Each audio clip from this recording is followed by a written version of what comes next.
Hi, it's Terry with Terry's Mailbox, and I'm real excited to be participating in the June block hop with cut cardstock. The theme is wedding cards. So I'm showing you here the 3D embossing folder I used from We Are Memory Keepers, and I ended up embossing a piece of Glamma Natural Translucent Vellum, and again you can see it's got a little bit of a sparkle to it. Plan on mounting that on pink cardstock and then the final card base.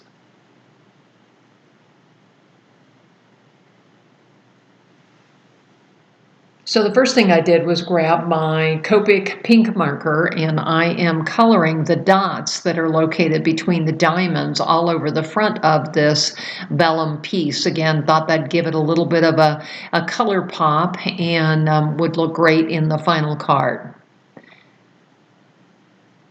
Next thing I'm doing is I've already stamped the wallpaper art stamps from Altenew, and again I did them in Gina K. Almagan ink along with a Ranger Archival Gray. Kind of wanted a little bit of a color difference there.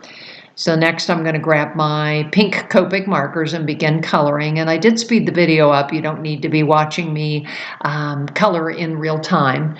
Again, I'm a fan of using the lighter color first. And then you'll see I go for the darker pink and put that around the edges of the flower and then come back with a medium color pink and blend in the colors. So I'm going to be a little while here. There we go. I'm putting the medium color in there. And then I'll move on to doing the rest of the dark tips of the petals. I'm kind of a new Copic color, new fan. I've just kind of started investing in Copic markers and learning how to use them. So again, here I'm using kind of that medium color in there. I just love to use the Copics for the flowers. I just think they're great. Then I'll add a little bit of gold, golden yellow there for the center part of the flower. And then we'll move on to the leaves using the greens, 2 shades of a muted green. And there we have all the pieces as parts. I fussy cut the flowers and the leaves, and then I've also die cut the Always and Forever from Echo Park.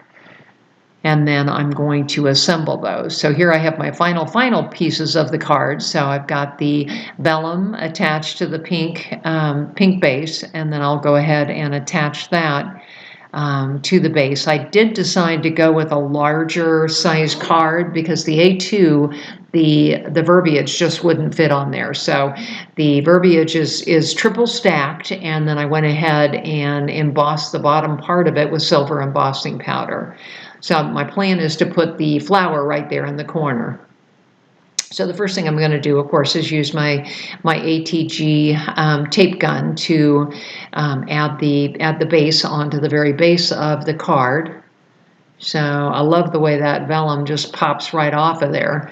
I do plan on popping the rows up a little bit, so I added some 3M tape, and then we'll go ahead and glue the leaves in place. There I am using my PPA glue, which is just a white glue that dries clear with a needle nose point on it that I just love because it helps you equalize the amount of glue.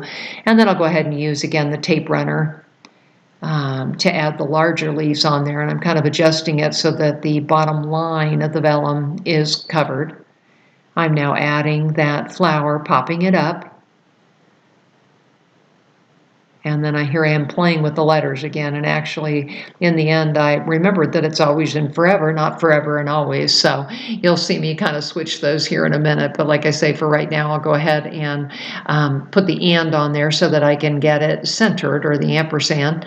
And then I'm adding the forever. And once I hold it up top, I realize that, whoops, that goes down below. So we'll go ahead and move that down. And then here comes the always. And we'll get that glued on. And then here is my final card. I think it turned out really nice. It looks elegant and springy and bright. very happy with the way it turned out. So come visit me on Instagram or Facebook, or actually I've just started the YouTube channel. The name is all under Terry's Mailbox. Thanks and have a great day.